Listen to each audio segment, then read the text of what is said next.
the first season of the Sunday SITREP.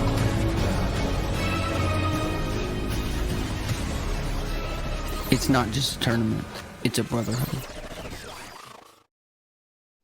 What is going on, everybody, and welcome to the 20th episode of the Sunday SITREP, the official podcast of the Armed Forces Fishing League. What's going on, guys? I don't know if you heard, Nick. I didn't even tell you this offline. We got ice. We're Northerners down here right now. We had ice on Friday night. You guys okay? It sleeted all day long.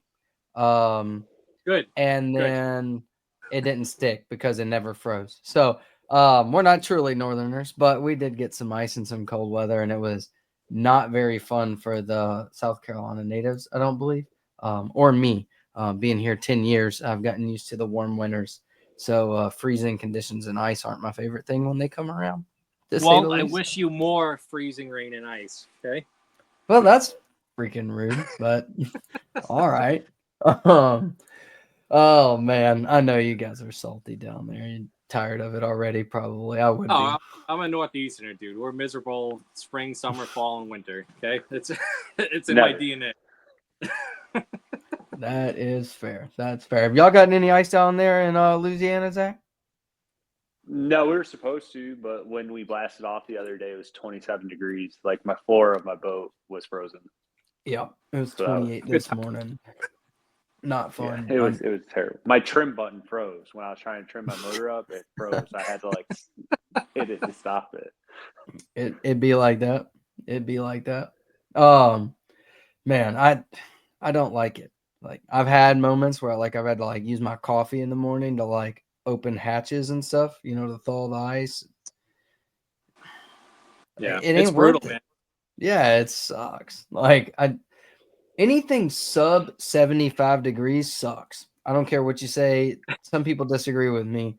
I hate the whole argument of you can always put more clothes on, you can't take more off. Yeah, you know what? But I can, in the summertime, I can just take my shirt off and ride down the lake or jump in the water. And from at New 60 York, miles an there's hour. a reason why I'm retiring in southern Louisiana. Yeah. Exactly. Yeah, exactly. The cold sucks. I've lived here my whole life, man. There is nothing like going across a lake in shorts and a t-shirt. I don't care what anybody says. I'll take a tough bite in the dead of summer all day over being freezing cold. There's nothing like a calm, slick, calm summer morning. I'm going to set the scene here. There's a little bit of fog on the water. The lake is slick. I mean, just glass slick. Yep. A little bit of fog and 70, 72 degrees. First thing in the morning, you're wearing just a light hoodie and shorts and flip-flops, doing 70 down the lake to your first spot to go throw a frog. There's nothing like that. I don't even want a hoodie. I want to be sweating. Or a t-shirt. Yeah, whatever. See, you don't ask for that down here in South Carolina and Louisiana. Because if you're sweating at 7, that's about to be a miserable 8-hour tournament. If you're sweating at 7, you're off the water. Well, you are sweating at 7 in Louisiana. I assure you. Yeah. It is June, July. Same here. Dude, did you see all of us humidity in Tennessee? We were dying down there. Oh, yeah. That was not bad either. That was 80, 85 degrees, man. We were running out of heat already. And we get down there, we have to turn the AC on. Mm-hmm. Yep. Well, it was not that bad. Y'all be all right. That was beautiful weather. I take that back. What was it? Was it the first day? It did actually get kind of hot. That sun was just kind of brutal, and all that humidity rolled in from the hurricane. It was a little bad. Josh is telling fish stories already. I actually watched him lose that fish. We haven't. Oh, okay, it's real. I was about to say, we're already telling lies. We haven't even talked about the results of the tournament yet. I was about 20 yards away from him. I actually watched him lose it, and I'm not going to lie, I didn't feel bad at all because it was better for me. Don't worry, guys. We're going to get into shortly here why a 4-pounder was a tournament-winning fish. For sure. Not even. Yeah. A 3-pounder probably would have done the trick. Anyway, we'll get into that in a second. But before we get into that and the Louisiana results, upcoming, we do have In North Carolina, on February 1st is our next tournament on Lake Tillery out of Swift Allen. And then following that up, South Carolina, here we're going to have our first tournament on February 8th out of Lake Murray, or on Lake Murray out of the Larry Coon boat ramp. And then the following weekend, Georgia's having their first derby of the year on the 12th on Lake Hartwell out of the Gum Ranch ramp. So, yeah, this is a big fact right here. I've been there. Me, James Chittenden, and Bobby Edwards in January of last year. It was like 28 degrees, same thing. And I don't even want to talk about that day. That was cold, dude. We're dipping our rods in the water to keep the gads from freezing up. And of course, Bobby, yeah, that's what I was talking about. That comment there. Bobby knows the pedal to the floor or idle. That's about it. So, not fun time, but we caught a bunch of fish. I will say that.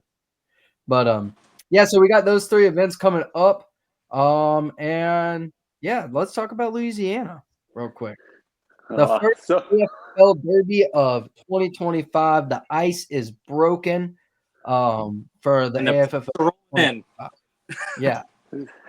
Well, for the southern states, the ice is still getting thicker in the northern states. Oh yeah, it's still going. So our event, it was cold.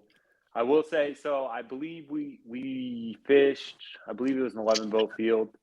So that's about, I was figuring it out with Nick. I think that's close to 100% boat increase from last year. We've nearly doubled what we had last year. Plus we had 11 boats.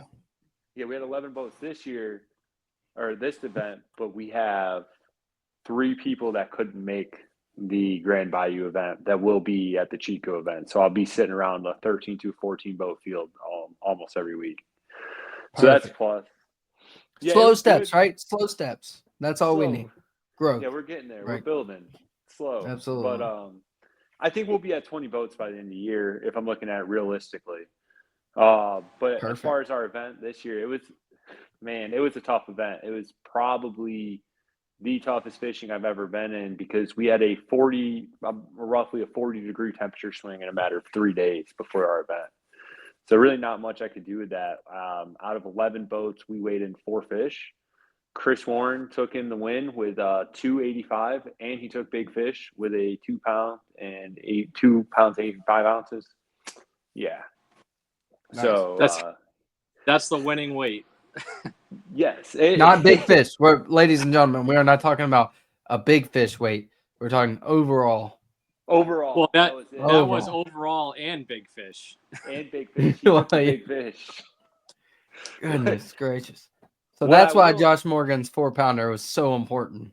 Yeah, he would have won. I watched it. So me and Josh ended up, well, actually me, Josh, and Chris, we all ended up in the same starting area because it's a small lake. So it's not, there's not a lot of places to start, right? Like it's winter and there's one creek channel that runs through that entire lake. Where's everybody going? That they're going to that one creek channel. And I was talking to Josh. We were so close, and I watched him lose a 4-pounder at the boat. Like I seen the fish, so he wasn't celebrating making. I mean, I didn't talk. I didn't say much, but I was inside. I was happy. Got him. I was like, all right, man. I ain't got to worry about that today. Oh man, in that lake. So that lake is known for big weights too, right? Yeah. To put it in perspective, like last year, I caught a 7-pound bass off of a drop shot in about 2 foot of water. I was the week before, me and Brandon Havis. Brandon Havis is another angler. That's it's his home lake, and me and him were talking back and forth. I was on a 22-pound sack, and he was on a 25-pound sack. On Friday, the day before, he was catching 6 and 7 pounders. And then tournament day, it just didn't happen. It just was not. Yeah. I'm talking I was looking at schools of 200 fish sitting above bait piles. There's nothing more frustrating than that too, especially when you have live scope, active target, or whatever you're using. When you see the fish and then not biting. It's the most frustrating thing. Yes. Yeah, it's terrible. It was actually kind of funny to watch throughout the day because you could see, because it's a small lake, so you can kind of watch people run around. And there was a crappie tournament the same day, so we could see them. It's just a bunch of people sitting in there in the middle of the lake, but you could see the bass boats just going 60 miles an hour from just random spots all around the lake. You're like, yeah, it's not going good for anybody. When you're going from 20-foot of water to 2, it's not good. Yeah. Right. So 40 plus boats they had for that crappie tournament? Yeah. Did they catch them? Miserable. Not really. They caught bass. I pulled up on one sitting on my waypoint, reeling in a 2.5-pound bass. So that was pretty cool. I was pretty happy about that. Yeah. Yeah, that's frustrating. Yeah. So like, crappie's pretty big down south then if there's 40 plus boats. They're growing like crazy. You run into them every now and again. If I had known that there was going to be a 40-boat crappie tournament, I probably would have looked at a different day. But I had a lesson learned for me. I'd assume because you have to, for this venue, you have to schedule your tournament. So I thought that meant when I went and scheduled my tournament that there was no more tournaments happening that day. I was wrong. There was a big crappie tournament. And if it were Toledo Bend, it wouldn't have been a big deal. But that lake, and they're doing their thing, they're enjoying themselves. But when you're in the middle of the lake where everybody has to run and I have to weave through you, come on, man, Yeah. So I probably would have I probably won't ever schedule on a crappie tournament ever again. So those crappie tournaments, do they keep them or do they release them? Is that catch and release or do they? I know nothing about crappie tournaments. No, I don't know. If you guys know in the comments, let us know because I don't know anything about that. I talked to their director first thing in the morning while we were doing boat checks. After he hit me with the "You're not from around here," what gave it away? I guess it's my accent. I don't know. Once he hit me with that, we talked a little bit. I knew they had a bigger field, but I did my best. I got our guys out of there a little bit early. We didn't do a blast off because it was a smaller lake. I didn't want to crashing. So what we did is I told them after I did the boat checks, pre-tournament brief, sent them down to the no wake buoy and I said at 6:45 you can take off. I've already checked your boat, and that's just essentially what we did. So got them out of there. Yeah, cool. It was all in all though, it was a good event. A lot of awesome people. I met a lot of new guys. We had somebody from a guy named Chris all the way from out in West Monroe. He came. Oh wow! He made the trip down there. He fished. He's a good guy. We picked up another guy, Jeff Tier, and his partner Dawson. He's a kid. He goes to college up here. Jeff's a retired. He's in the Marine Corps, and he's a retired firefighter. He came down and fished with us. There's another guy, Mike. He came. He's a Shreveport Police Department police officer. So we've had, we're adding a lot of people. We have a lot of good guys back, and Chris Warren and the new guy, my friend that I work with, Randall Knowles, they took out the win. So I was happy to see those guys get one. So, Congratulations, guys, if you're watching. Yeah. Absolutely. Congratulations. I was happy to see Chris get the win because he's been with us since the inception, and I don't think he ever misses a tournament. If I hold an open, he's at the open. So I was happy on a tough day. Somebody walked into a fish. It was a dude like that. So. Yeah. Right. Awesome. And his day was made when he had, 2-pounder in the box all day, and he's like, "Oh, well, today sucked," and he ends up walking home with some money. Oh, so did you talk to them? Did you talk to them after the event? Did they think they won it, or so they had an idea? Well, actually, I called Knowles in the middle of the event because I was on nothing. Because even though inside you're nobody's on anything, but you need somebody to confirm I'm not the assurance. yeah make sure you're not just off in your own world for a little bit. Right. Let you know if you're gonna sell your boat or keep it. Because I called them. There's actually they told me there's a wild story how he caught this fish. I guess he fished a bank that was fished no less than 10 times by all of the other boats. I fished it, Josh fished it, Phil fished it. This bank was fished. There's a brush pile right next to it. And he just, for some reason, tied on a square bill, hooked into a fish. And when he hooked into a fish, his reel broke off of his rod. So like Knowles had a hold of the rod and Chris had a hold of the reel, and they're like bringing this fish into the boat, and then somehow that was the tournament winner. So you got a question here. What was the how much did that 2.85 pound bass win for first and big bass? What'd they take home for that? Well, it's actually on my phone. So big bass. So we had 9 people paying the big bass. So $20 big bass, they won $180. And then first place, I believe, paid out $680 because we pay 1 in 5. That's insane. That's wow. An $800 to a sub 3 pound fish that was worth $800. Josh, that's the most expensive 2-pounder ever caught. That is wild. That's insane.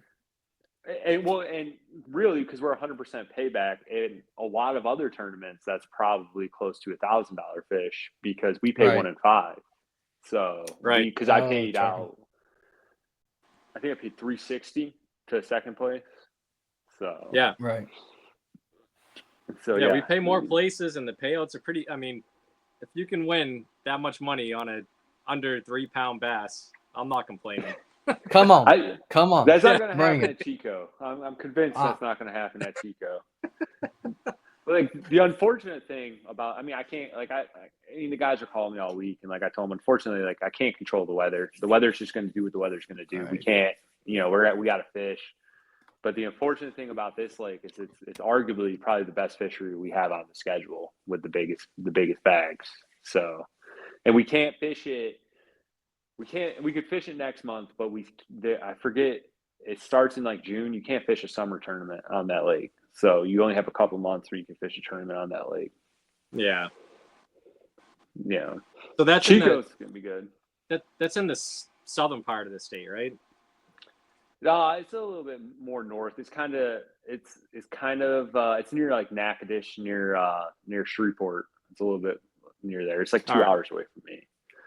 So Chico's in the southern part of the state, which we're going to be fishing Chico next month, February 22nd. So that'll be good.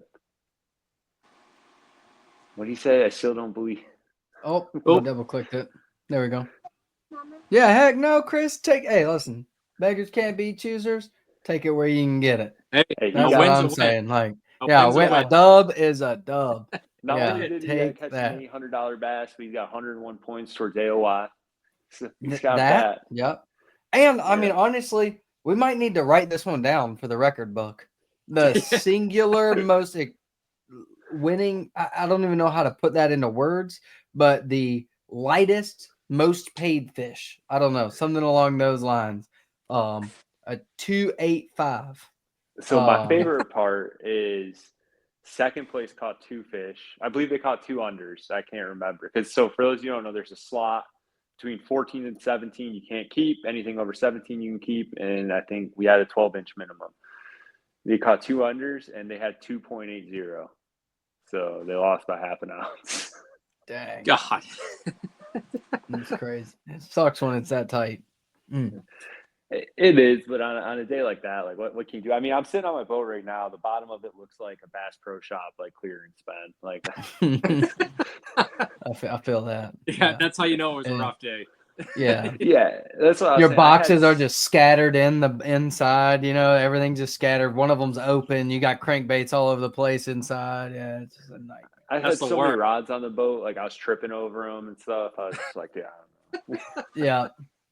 That's I can't stand having like 20 rods on the front deck, but I can't make up my mind either. I'm always like, in South Carolina, you got a lot of jump fishing, right? Like patterns are weird here sometimes. So like you can,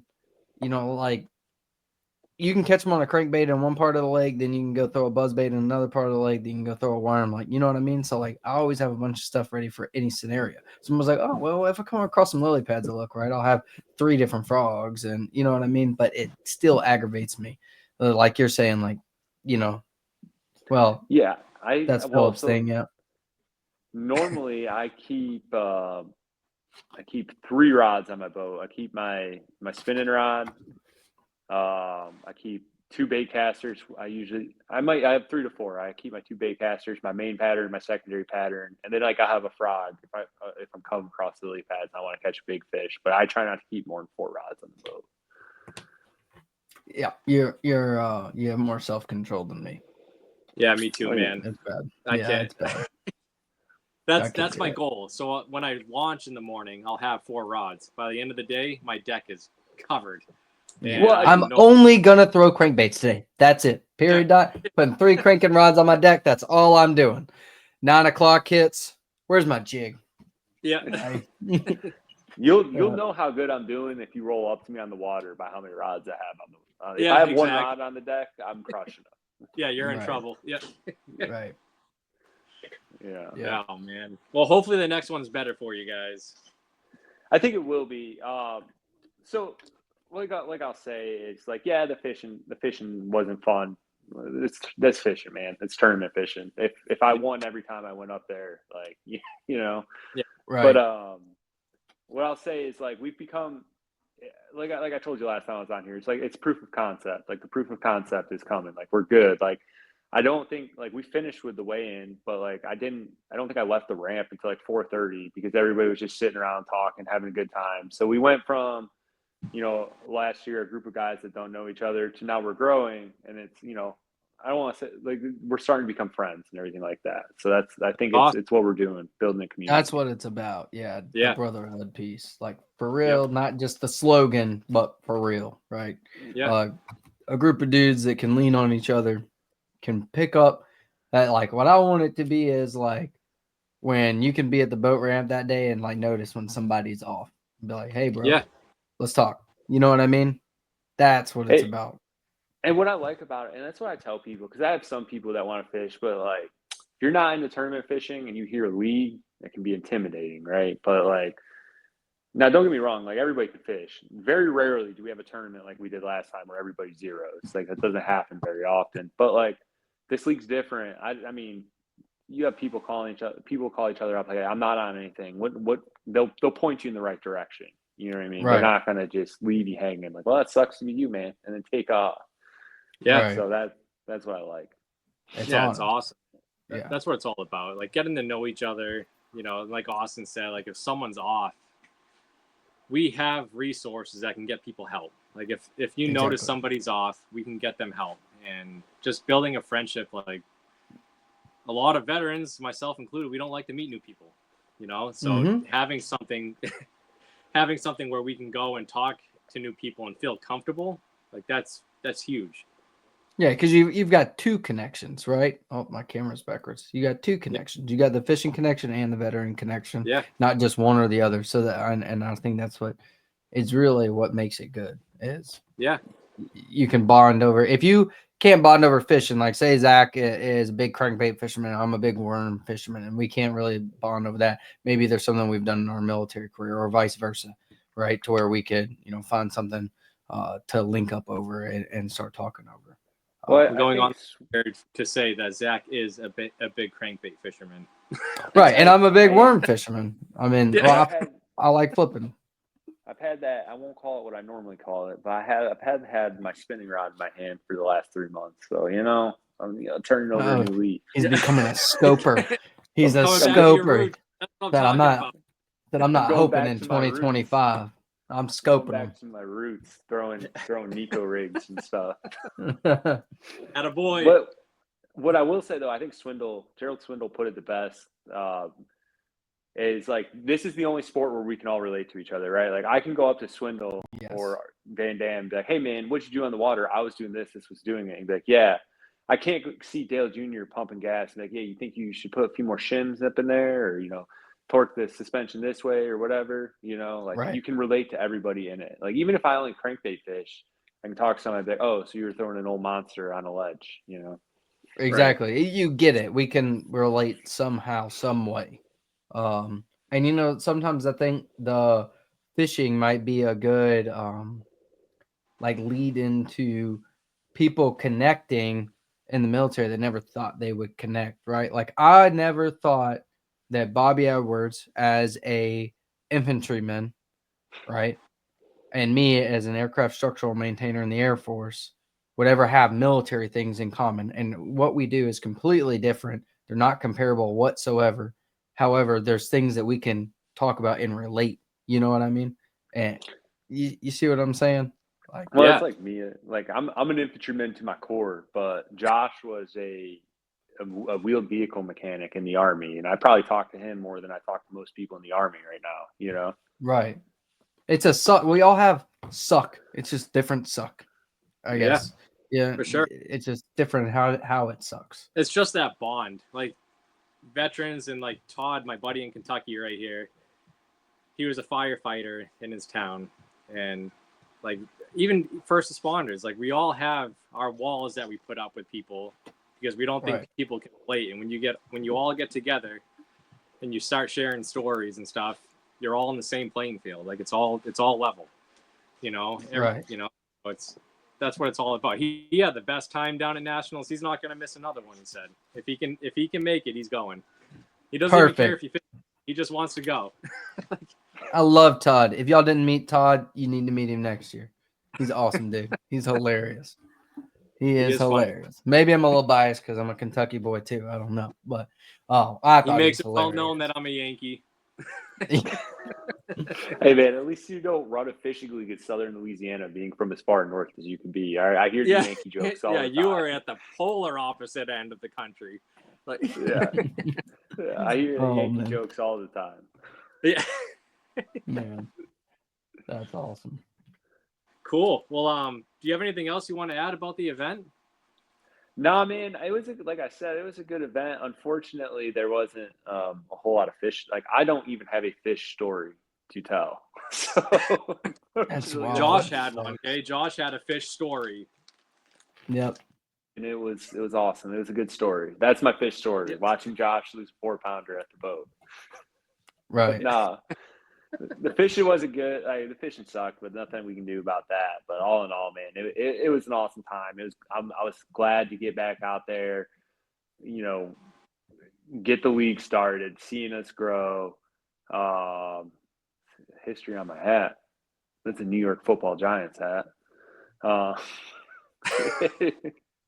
History to grow, you know, everything like that. History on my hat. So this is actually a replacement hat. My other hat is on the bottom of Toledo Bend right now.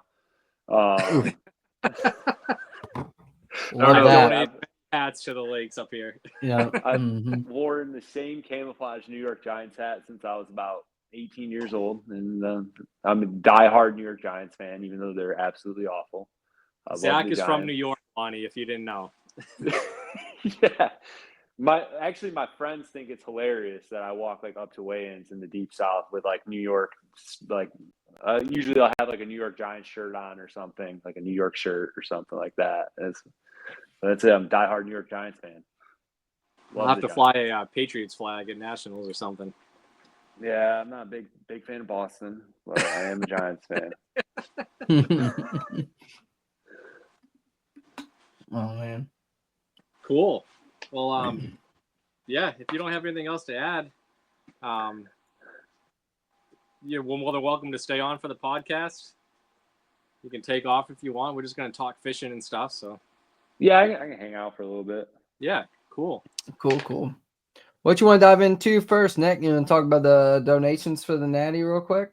Yeah, definitely. So, DB Bates out in Michigan. That's the card right there. Check them out on Facebook. I don't think they have a website. It's just a small company. They donated a whole pack full of baits here. Everything's hand poured and hand tied. I think there's like 5 or 6 different jigs and chatter baits and stuff in here. Swim baits, if you can see them. Some trailers, you know, craws right there. So check them out on Facebook. That's DB Baits. And then Thayer's Marine in Norwich, Connecticut. For Nationals, they donated a brand new Lowrance HDS Pro 12. So that'll be a giveaway at Nationals. And then Luz and Strike King also stayed on board for Nationals, and they're going to donate more rods and baits and everything. So, I mean, it's only January. Like I said last week, people are excited about it just like we are. So that's just showing you that the league's growing. We're getting more attention. People are on board with the mission. So more things to come. That's all. So check them out. DB Baits and Thayer's Marine in Connecticut. Thayer's Marine, they have a huge inventory, new and used, Bass Cat, Icon, Camus, Nitro, Triton, Ranger, Lund, Tracker, anything you can think of, really. Right. They do all the in-house there. You can custom order boats if you want. Just ask for Richie at Thayer's, and they'll take care of you. Speaking of which, I did want to get into they sell Tracker.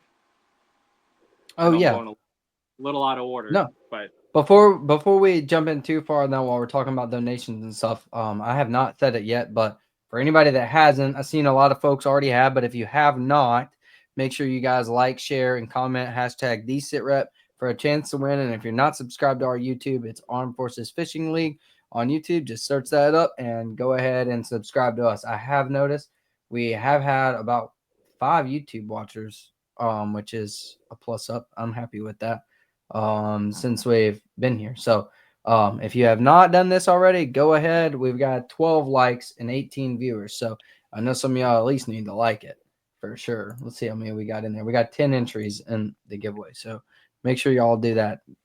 Take a chance at a t-shirt and some barbecue sauce. Come on. But all right, good Nick, stuff. Diving into the Tracker, huh? Yeah, sorry, going a little out of order. So just to talk a little fishing here and boats and stuff. I don't know if you guys saw this new Tracker boat. They came out with a 21-foot aluminum Tracker. It's the Savage right there, the 215. It looks pretty sweet, man. I mean, for the price point too, when you look at it. Yeah. A 21-foot boat. What was it? Yeah, so 47. For 47 grand. I mean, I know 47 grand's a lot, right? But when you look at the boat market today, you can get a 21-foot boat. Granted, this comes with a 150. But if you're not looking for speed and you just want, a bigger boat, maybe to bring family out or just have more room to fish, 47 grand for a 21-foot boat. I mean, that, in my eyes, that's pretty good. Right. And I like what you brought up to me, Nick. I don't remember where I seen it on here, but in the details. It should be down in the specs right there. Yeah. This right here. So this is what I do for a living, y'all. I manufacture aluminum parts for airplanes. And I'll nerd out for you real quick on metal, right? 125 thousandths, right? That's 125 thousandths of an inch, which is a good thickness. The market standard, so your Ranger, your G3s, most of your aluminum boats, the other trackers are all in 100,000. So you're getting 25 thousandths increase, which is approximately the thickness of 1,000th of an inch is approximately the thickness of a piece of paper, right? So you're adding 25 sheets of paper to that thickness. Doesn't sound like a lot, but it does a lot more than you think. And then 5052 marine alloy aluminum, which 5052 is your weldable series. It has, I'm not going to nerd out too much. 5052 is more easily weldable, and it is more, it's not as rigid as when you get into like a 6061 series that a lot of airplanes have. A lot of airplanes are running like, if you're into building the AR-15s, right, your lower unit or your lower receiver, that's 6061 series, stiff, rigid, hard, blunt shocks, right, not heavy waves and constant pressure. 5052 is specifically tailored to be malleable, if you will, to where it can flex and bend and take that damage without cracking as frequently. If you were to make boats out of 6061 T6, just constantly slapping waves, riding up on stumps, hitting rocks, stuff like that, you would crack them like crazy. So 5052 is what you want. But to see that they went to 125 thousandths is awesome, because up until this point, I want to say the Avid that I run is the only boat that has the 125 thickness on the hull. That's why I went the Avid route, is the way they manufacture their boats. And you're blowing the Zach's 125. infantry mind with all those numbers right now. Yeah. Listen, the only thing I'm looking at is the price, because like I bought my Skeeter that's 3 years old for less the money than that. So in my mind, it's almost not worth it. Yeah. Right. So if someone in the market for a new boat, right, we can get a new 21-foot boat. You can get into a tracker like that. Lonnie's got a question for you. Was it Austin proof aluminum? It's still in work. We're figuring that out. Yeah. I haven't totaled it yet, so we'll see. I'm good at that, and I'm good at breaking aluminum. I do it. That's why I work in an office now. I'm just playing. But yeah, we'll see if it's aluminum proof or Austin proof. I don't know yet. Express and Gator Tracks. Oh, Gage is correct. The Gator Tracks is 125 as well. That's one of the one, but Gator Tracks are very expensive. And those are built. I mean, those are they're solid. Yeah, Gator Tracks are solid boats. I mean, I think honestly, if I had the money to buy a Gator Tracks, I would have bought a Gator Tracks over an Avid. No offense to the Avid folks. Isn't that what Poche runs? Yes. I would have 100% went with the. They've got a 20-foot that's kind of like the Avid, kind of a bass boat setup instead of the way Poche runs his, and I would have went with that if it wasn't a $90,000 boat. Poche runs his like it's an off-road vehicle. I know, it's awesome. I love it. I love it so much. So I just checked the Express too, and they're at a 125 as well. Are they? Yeah, in the X21 specifically, I think. Yeah, and the 19 it says. Oh, and the 19, yeah. Yeah. But no, it's their X series, I think. Yeah, the X series. Yep. Right. Express was who I wanted. I'm going to be 100%. I'm blatant, honest, and transparent. Express is who I wanted. But when I bought my boat, you could not get an Express. It was literally impossible to get an Express at that time. But yeah, it kind of shows the lineups. So I also you get noticed on that boat too, though, if you look at the transom on that boat, they changed the design, so it's not like your standard flat transom like most of those trackers had.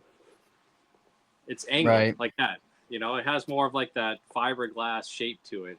So you can actually reverse. That would be convenient. But what I will say about a tracker boat, I tell everybody this who are looking for a boat, because my partner runs a tracker and he uses it as his duck boat, uses it for his fishing boat, uses it for for everything. If you're not looking to just solely fish tournaments, get a tracker, because it's a good everything boat. It's not great at anything, but it's good at everything. Absolutely.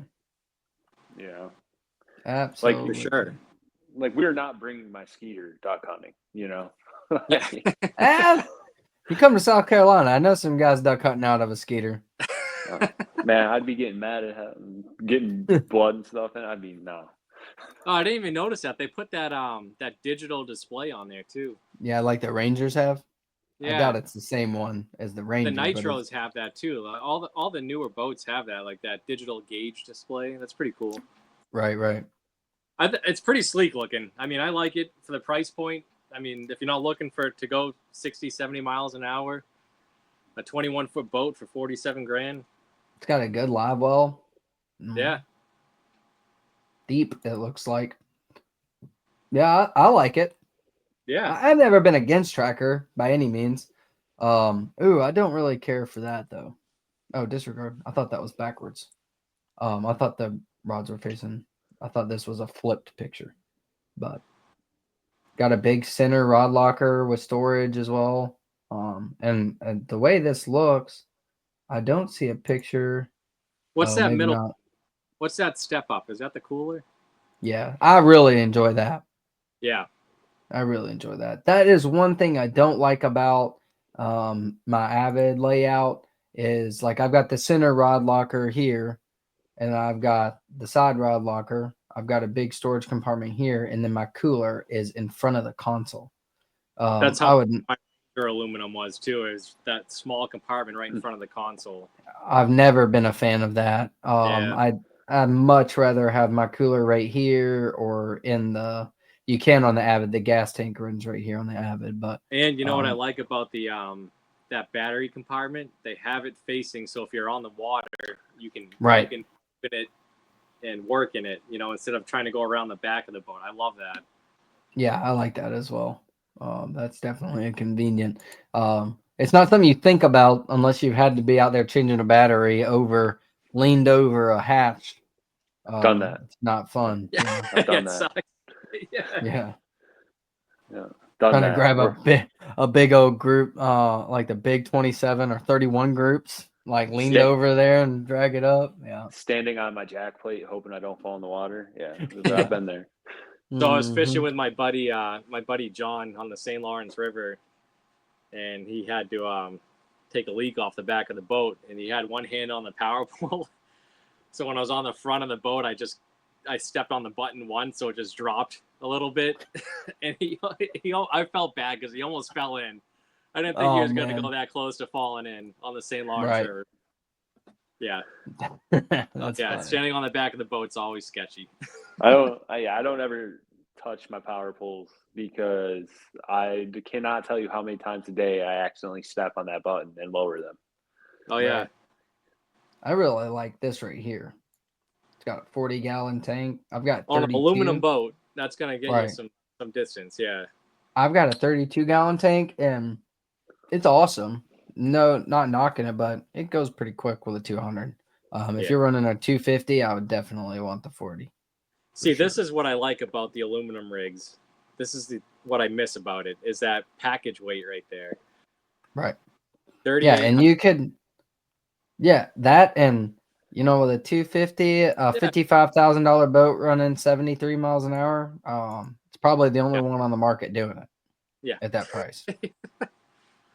Brand new. Yeah, I guarantee you that 150 will make that boat fly. I bet you're pushing mid 40s with a 150 on a 21-foot aluminum. It says that right here. 150 running 49.52. I had a 150 on my G3 at a 19-foot G3, and it ran 54. It's kind of my top end.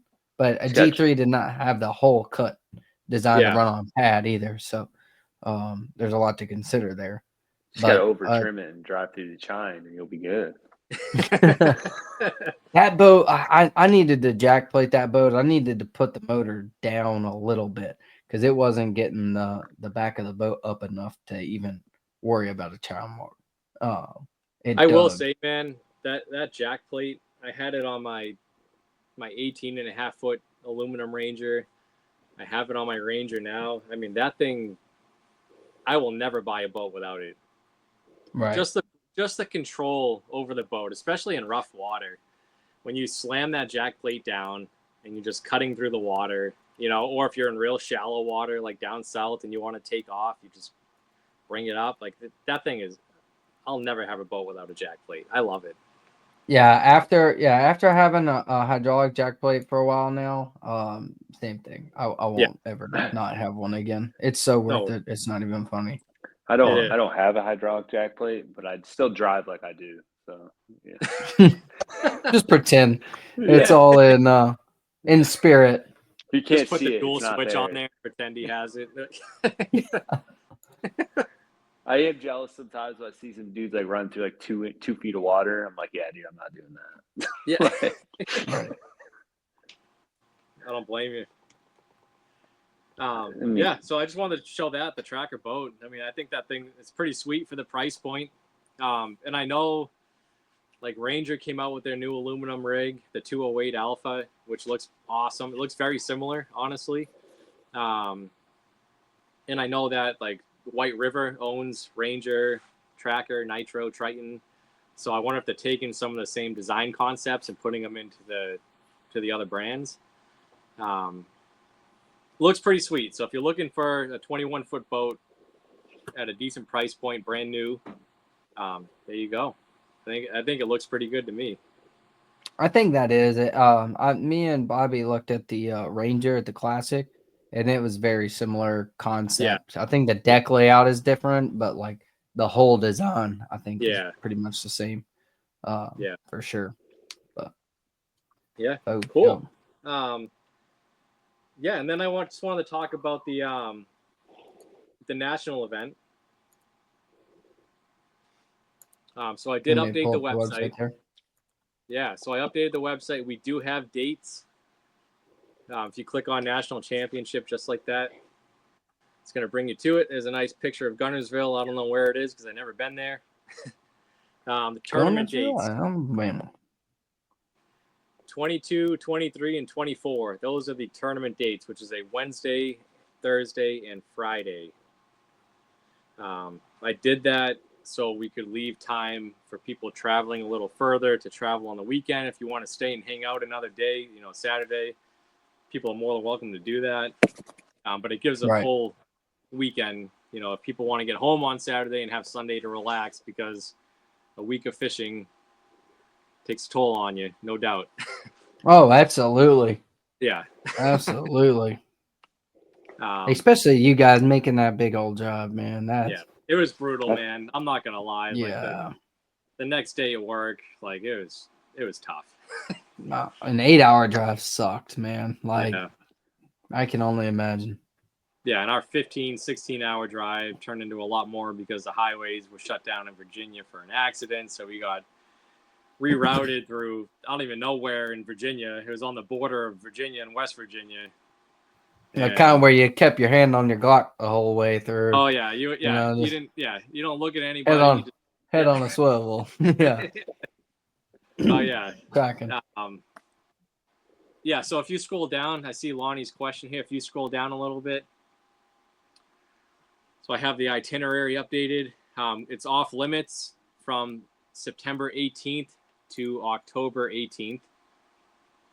Official practice is the 19th through the 21st, which is Sunday, Monday, Tuesday. Again, off the water, no later than 1600. Meeting will be at Tuesday. We don't know the location yet. I'm trying to get all that stuff ironed out. Tournament days are listed as follows. We forgot to mention Brock's going to be there with gumbo again. So come prepared. I'm not eating it. I'll eat it. I don't even know if I'll eat it before the ride home. You just listen. Hear me out. It's like working out, right? You got to go, you got to go to the gym and you got to push to break those fibers to build your muscles up, right?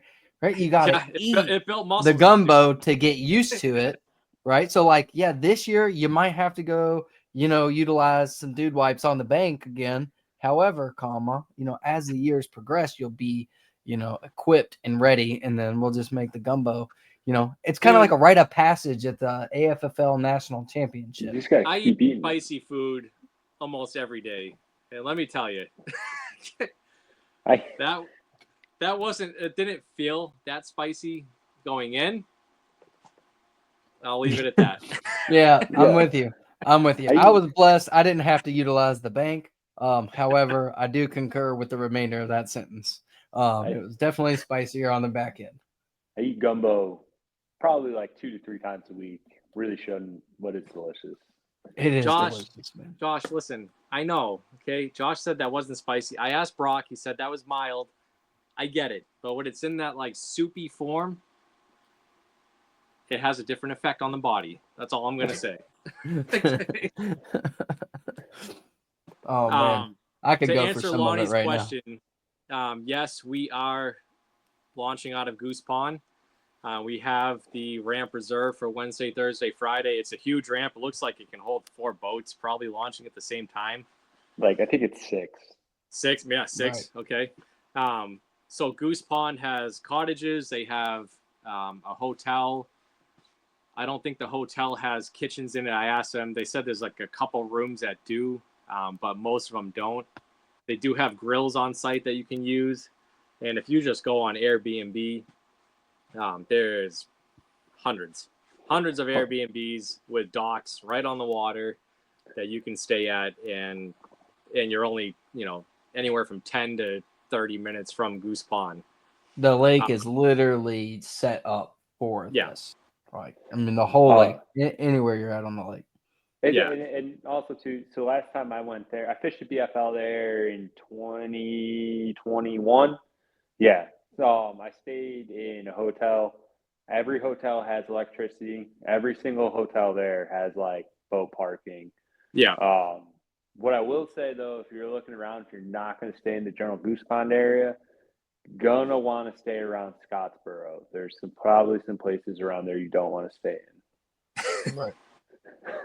Right. Unless you're going all the way down to like Gunnersville, the town, down by Browns Creek and all that. But then you've got a pretty hefty drive up to Goose Pond. But so we are launching on a Goose Pond. I mean, I've went on Airbnb just to take a look, and there's houses that can hold 15 plus people. Yeah. And it says on their description, plenty of boat parking. So right. There's stuff for everybody. When I stayed down there, I think we had like 8 boats, and there was room. I mean, there's more room for people to sleep than there is boats, and we had 8 boats. I mean, there was room for at least 2 more boats and 9 more guys.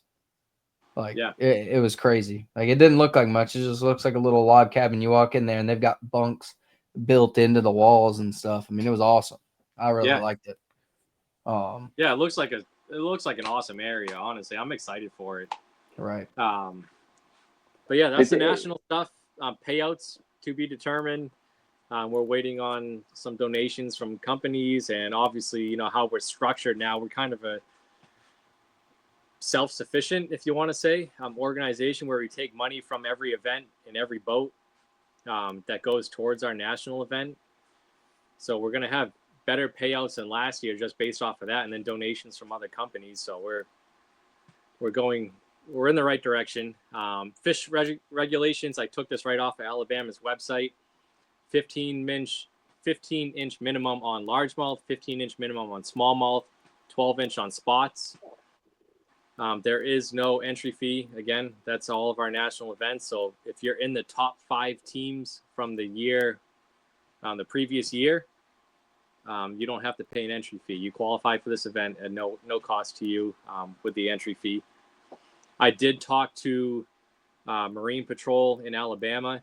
They do require a boater's safety course. They said it can be in your home state or it can be Alabama. So if you don't have one and you're going to nationals, get one because it is required.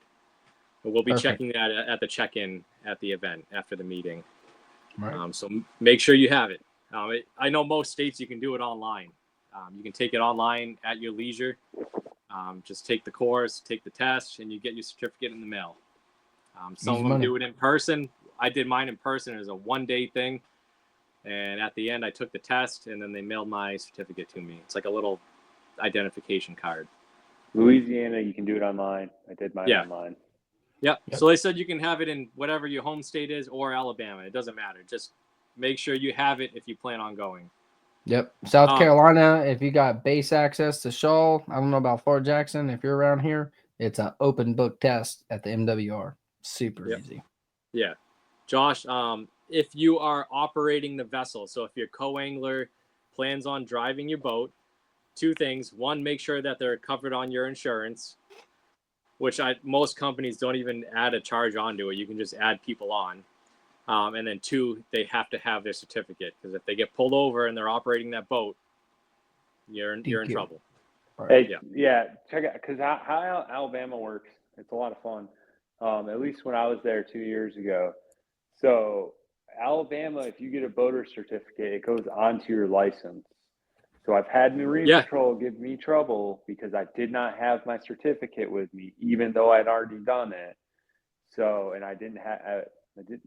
I got away with it because I had a New York license, essentially. But like, you need to have your certificate with you, because at the bare minimum, they're going to give you a hard time if you don't have your certificate with you. I think that's every state too. Like if I got, like up here, we have speed limits on some lakes. If I got pulled over and got a speeding ticket on the water, that affects my driving record on the road. I'm pretty sure that's standard across the board. So yeah, have your boater safety course done and just obey the laws. That's it.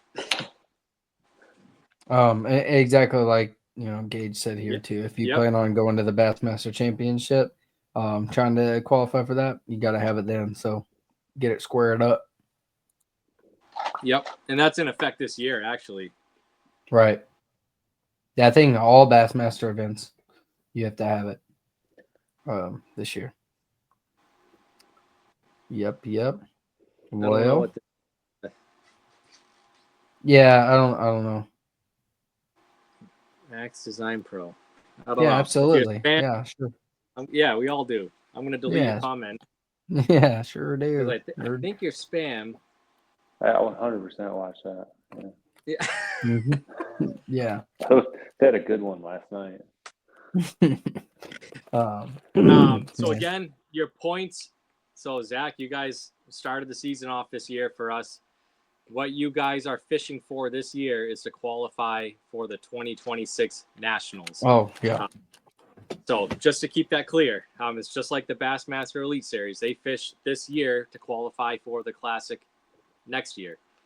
So work hard, guys, because if you want to go to the Nationals next year, your points this year are what matters. Absolutely. And we're doing points, correct? Not top 5, not top 10. We're doing a points number. It's top 5. So we are not going the point rate. So we talked about that. The problem with going with like a 380 or whatever it was points is as we grow, we have 10 states now. We're looking at 100 boat field for 10 states. Tracking. I like it. Right. Top 5 from each state are qualifying for nationals. I like that. So it's so much easier to explain, and I like it. Okay, cool. Yeah. Again. So top 5 from every state. So get out there and fish, because if you want to go to nationals next year, it's going to be a good one. Earn your spot. I'm excited. I'm going to lose, but I'm excited. And for all the people that have questions, I've gotten this question a lot. Your directors for each state, they do get a buy into the national event. I've gotten this a lot from a bunch of different states. The reason I do that is because we are a nonprofit organization. Our directors in each state are running each state on their own accord. They volunteered to do this. They're all volunteers. So this is a way of saying thank you to them. So they do get to fish the nationals. They do not count as one of the 5 teams. So it's still the top 5 teams, excluding your director. Right. So like, say like me and Bobby are in, 6th or 5th place, and we would move the 6th place team would move up to qualify. Tracking. Exactly. Yep. Gage actually. And we're double clicking. Yeah. What if you? I think so, right? I mean, will that help another team in? Like, I think what he's saying is like, if like say Gage and his partner go to North Carolina and fish, right? And they're in the top 5 in North Carolina and South Carolina. How's that work? I think personally, whichever state they have the highest points in, then that state is where they qualify. So like say Gage and them go to North Carolina and dominate and win North Carolina's team of the year, and then they're 3rd in South Carolina. They qualify as a North Carolina team, and we bump one down to South Carolina. Don't use that. Yeah, we'll figure that out. Yeah, so basically what'll happen is you'll pick just pick your state, your home state, whichever one, and then we're just gonna. You can't take up 2 spots, so whichever one you pick that you're representing at nationals, which will probably be your home state. We'll just take you away from the other one. Right, but guys, like Gage, but Gage and them, we talking about champion Gage and Jeremiah having a buy already for winning last year, right? Like the previous year champions get a buy into the next one, just like the Classic. You know what I mean? Oh, we haven't discussed. Like if you win, I thought we brought that up. Maybe I didn't. Like if you win 2024, I know we're already doing 2024s roll straight in 2025s, but like let's say so 2024 and 2025's champions will go straight to the 2026s, since we're rolling over. But like if you win, yeah, you roll over as the champion, just like in the Bassmaster Classic and Red Crest, I think does the same way. Yeah, we'll have to. I like that. We'll have to talk about that. That's a good point. Yeah, but if you're fishing 2 states, which you can because your membership to the league, you can fish any state that you want. So if you fish 2 states, qualify in both states, just pick one, and then we'll take the top 5 off of that. Absolutely. Yeah, we'll talk about that other thing though. Josh, the more the merrier. It's a brotherhood. We should turn. No, we shouldn't turn people away, but you do have to earn your spot because it is a championship. It's not a handout. So, yeah, I agree with you 100%. Just earn your spot there. The brotherhood is built within your state, but the nationals is people looking to go another step further at nationals. You have the best team championship on the line and potentially a classic spot. So, and not to make it too competitive, but like it's not really a championship if it's an open event. But, you know what I mean? But no, never mind. I was gonna say if that person has no business being on the water, then he shouldn't beat you. Right. Every squirrel finds a nut every once in a while. Yeah, come on. But you know what I'm saying? Like if you think you're that good, I don't care. I understand the reasoning behind having to put a cap on it. We can't have a 250 boat field, right? That's what it boils down to. That's what we're doing. Yeah, we're trying to eliminate that. Right. Chris, get with Zach about that. We discussed that already, so just get with him. Josh, same thing. Get with Zach about it. But yeah, so that's nationals. I'm excited for it. I can't wait to get down to Garnersville. It's again a bucket list place, and now I have a reason to go down there. I'm pretty pumped for it. Yeah. Yeah, it's gonna be a good time. I'm excited. Yeah. For sure. I am excited. I have a love affair with Alabama Lake, so I'm excited. Right. Exactly, Josh. Yeah, all the teams that were at the championship this year were rolling over into next year since we're switching it up with the way you qualify. We'll probably have a few more because of hopefully. Don't even say it, but we'll have a few more. Yep. Yeah, you know why we'll have a few more. Some people couldn't show up this year for reasons that they couldn't help. We're not gonna jinx it, right? Yeah. Right. Let's touch on the schedules. You want to go over your schedule? Yeah, for sure. And exactly what Gage said, right? Like it's not a joke. Like you can ask them how to, like, if you make it past our national championship at the team championship, Gage and Jeremiah dominate around here in South Carolina, and listening to them talk about the level of competition they're going up against in that team championship, it's serious. Like, why don't we see if Gage? Why don't we see if you can get? If you're not available next week, maybe sometime in the future, we'll get you and Jeremiah on just to share because it's been that was right before the holidays. Things got real muddy. Yeah, we'll try to get y'all on soon. I'll hit you up, Gage.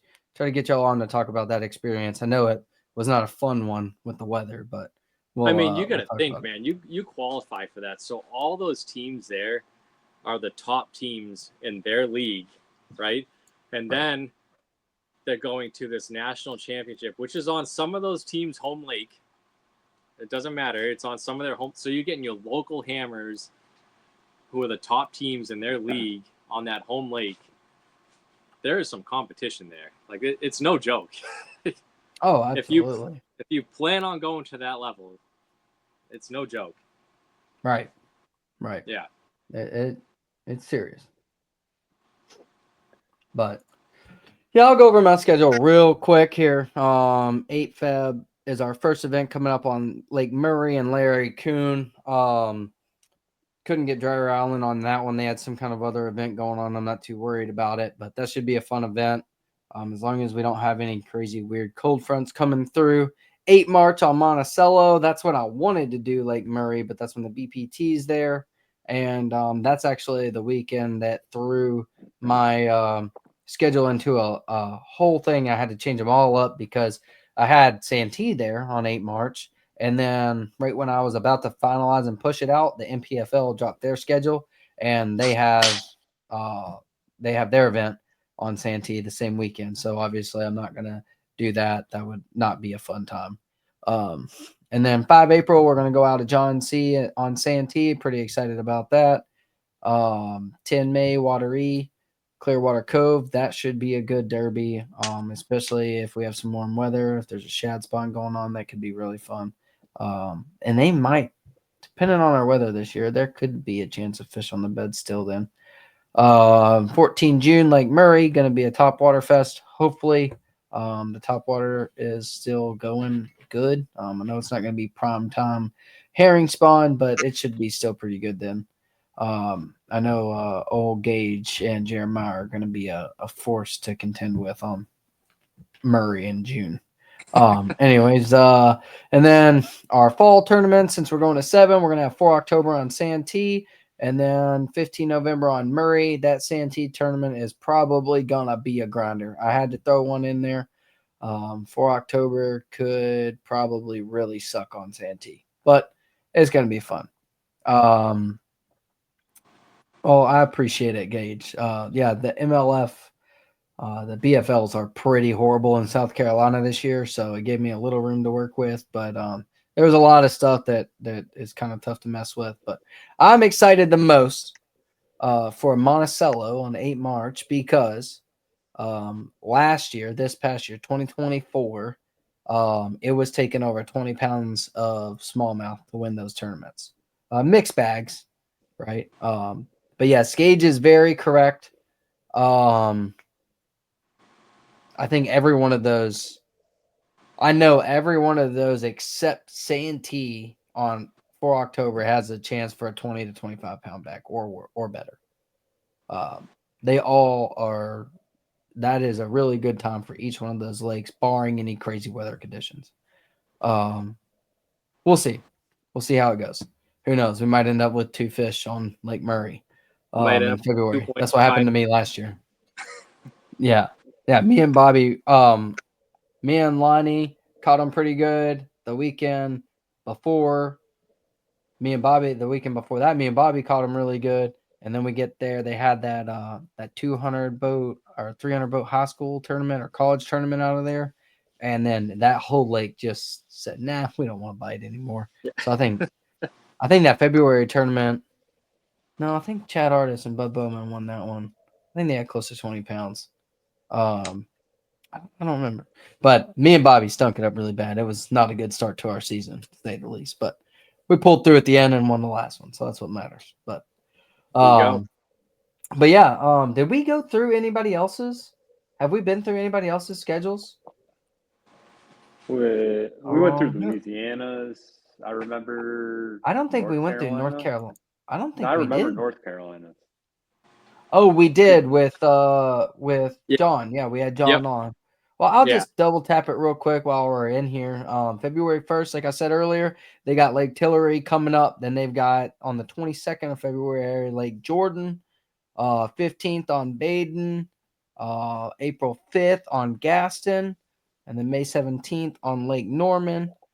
June 21st, Falls Lake. And then the 28th on High Rock. That's a potential banger schedule as well for North Carolina.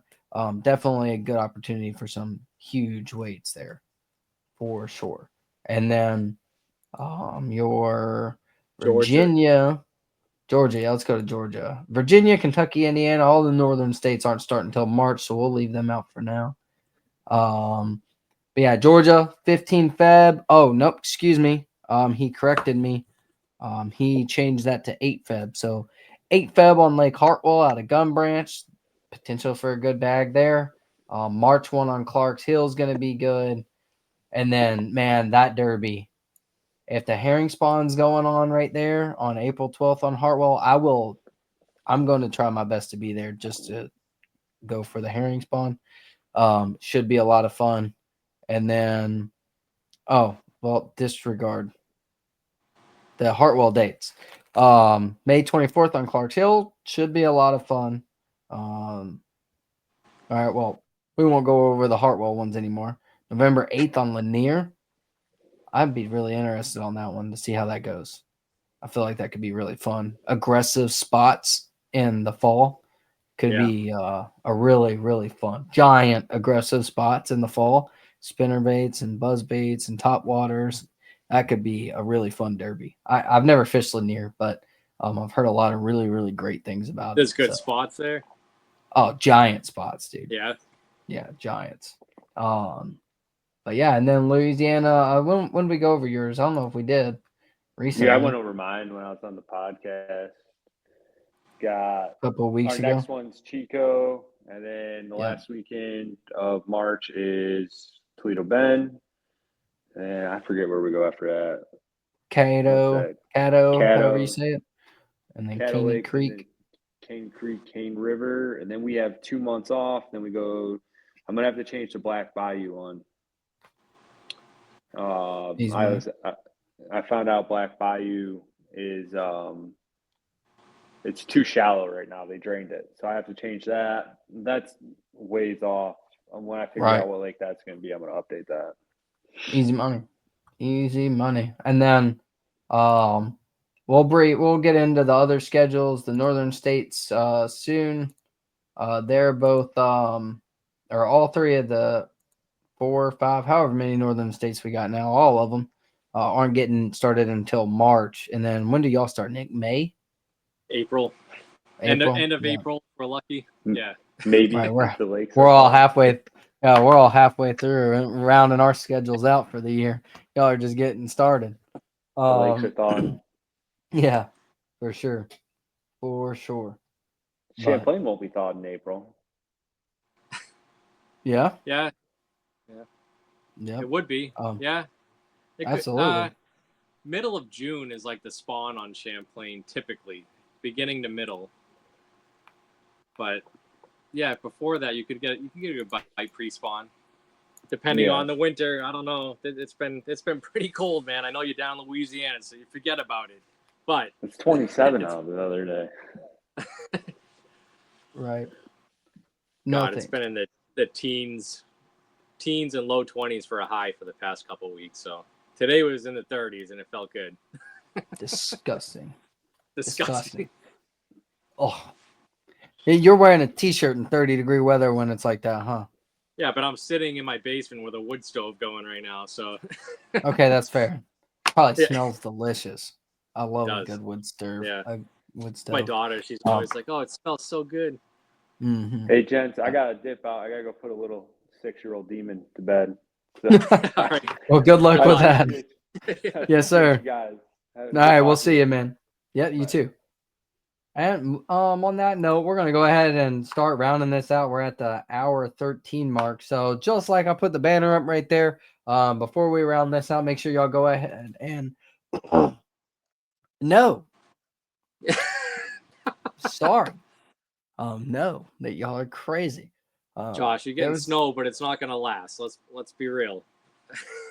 Yeah, I mean, if it even sticks down there. But I mean, it's sleeted here all day Friday, from like 10 a.m. to like 1 in the morning, and it never stuck anywhere that I seen at least. But yeah, so make sure y'all drop that hashtag #DSITREP, like, share, and comment. And if you're not subscribed to the YouTube, please go over and subscribe to our YouTube. And if you're on YouTube and you're not on our Facebook page, now that we're starting to get a few YouTube folks here, jump over to our Facebook page, Armed Forces Fishing. Simple, easy money. And follow us there, and make sure you look for your state specific when you're doing that.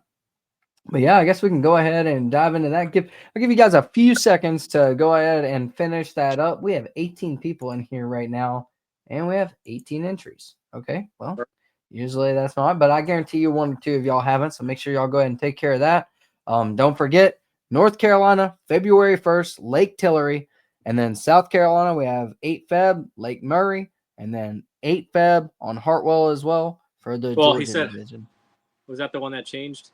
It was. I had it as 15 Feb at the beginning. He told me in the notes, so I made note at the bottom, so I didn't forget. So 8 Feb, Hartwell, Gum Branch should be a good derby as well. Show. Josh Morgan, Well, last week you won. I will get you Yep. your T-shirt. In fact, I've got to ship the barbecue sauce too as well. All right, and let me go ahead and share the screen. For some reason, I closed that out. Got to redo it real quick. There we go. All right, so we got 18 entries tonight. We're going to go ahead and click the draw and see how it goes. Come on, New Hampshire. Did I see an Armed Forces Fishing League in there? Chris Warren won the Derby this weekend, and he got some barbecue sauce and a T-shirt out of it. Man, it's just your I hope your 2025 is going good, Chris. It looks like you're starting off good so far. Good He's deal, off man. a good start. Yeah, good deal. Glad to see him win. So, yeah, make sure you send me and Nick your address and all that, your shirt size for Nick to get you the T-shirt, and I'll get you 2 bottles barbecue sauces shipped. And we'll get you squared up on that. There we go. And that's really all we have on the normal podcast episode. We're about to dive into our devotion. If you don't stay for that, if you normally leave, stay for a second with us. We have a really good friend of ours, Mr. Dave Hicks, and his family are going through some stuff right now, and we just want to lift him and his family up in our prayers, and be there for his sister and all their loved ones going on now.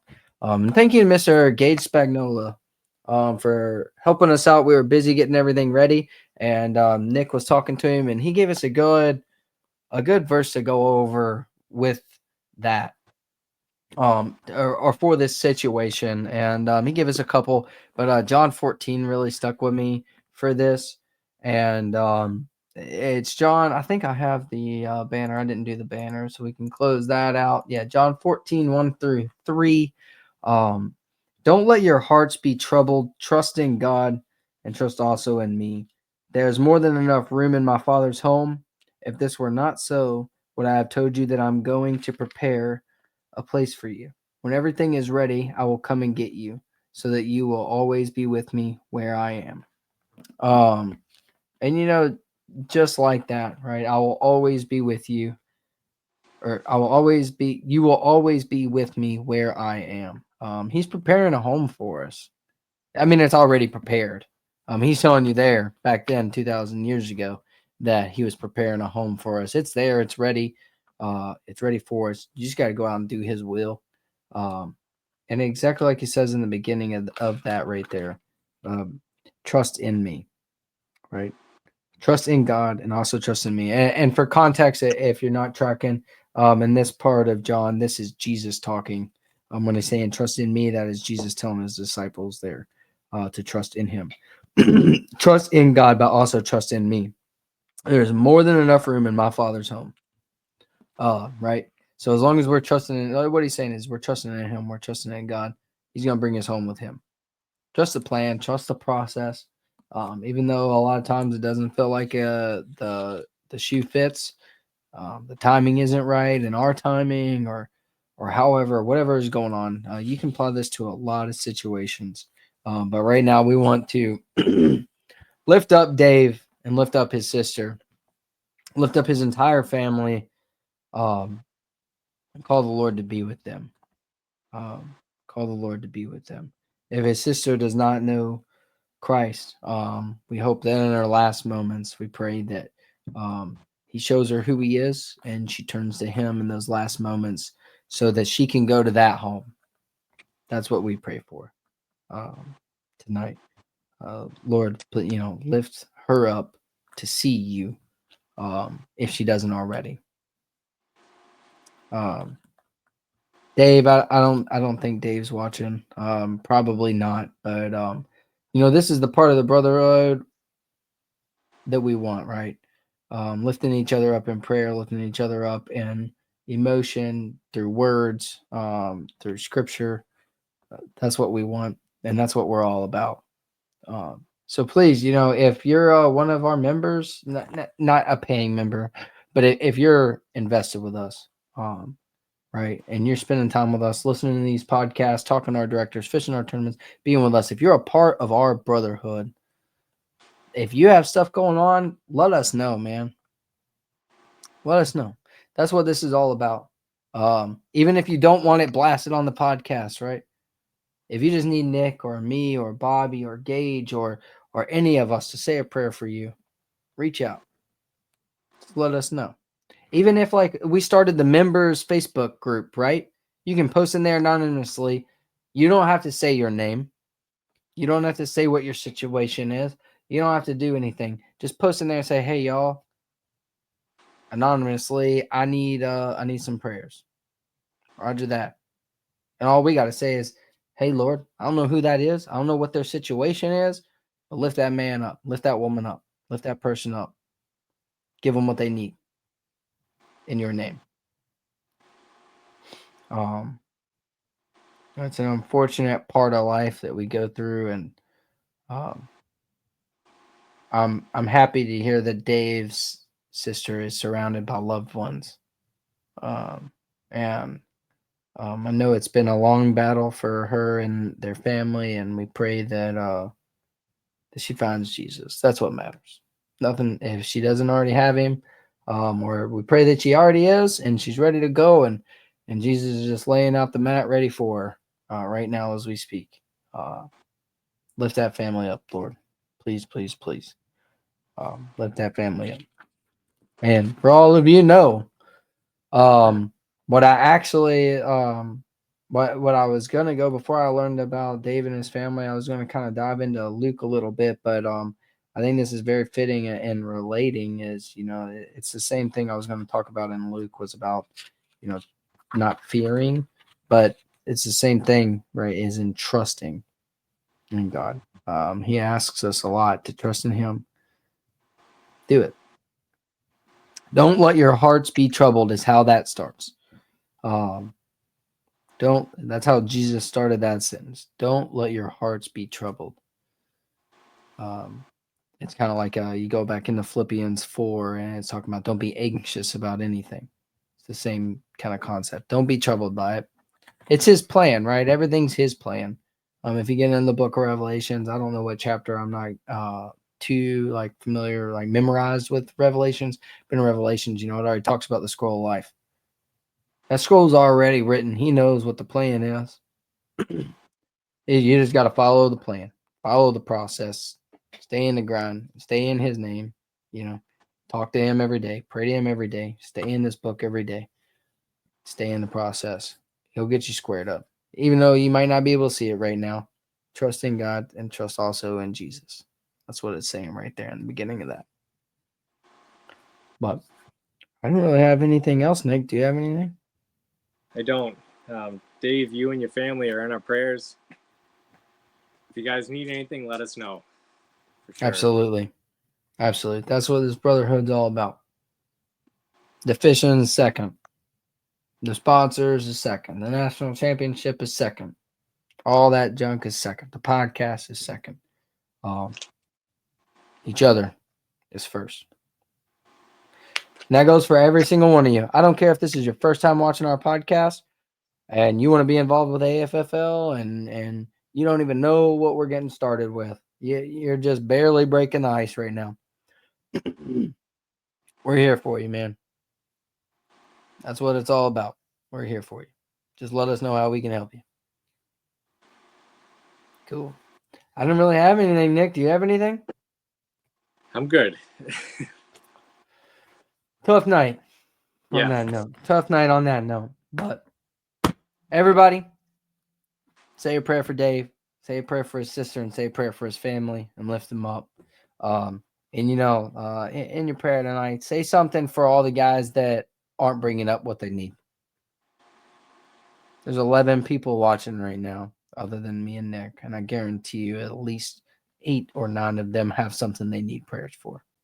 Honestly, all 11. And as men, a lot of times we put our ego in front of us and we choose not to ask for prayers or whatever, and that's fine. I'm not knocking you. I'm not judging. I'm not doing anything like that. But tonight, say your prayers for the men that need the prayers that don't want to say it. along with Dave and his family as well. But that's really all I got. I reckon we can close it out, y'all. Have a blessed week. Thanks for watching. Thanks for staying. I appreciate all you men and women that stay every Sunday night to listen to the word a little bit. And I continue to plan on doing this until I'm not around anymore. So stay tuned every week, and we'll keep the word flowing. If you guys have anything you want to add to this part of it, let me know. Like if you have any questions, comments, concerns you want me to research throughout the week for this part, if you have questions about scripture, word, let me know in advance, and maybe we'll do a devotion on what you're looking for. The Lord will guide you if that's what needs to happen. Just don't fight it. Follow his plan. But pray for people in need, and if you need to reach out to us, but also give thanks to what you have. Whether it's absolutely. Bed, food on your plate, anything. Everything. Give thanks to what you have. The trials and tribulations that have been brought against you to grow you into who you are, whether you're in them right now or not. Thankful for everything. Give thanks in all circumstances. Your family, friends, anything. Whatever you have, give thanks to it. That's all. Absolutely. All right, y'all. Y'all have a blessed week. Be safe out there. Have fun. Have a great week. And don't forget, not just tournament, it's brotherhood. Yeah.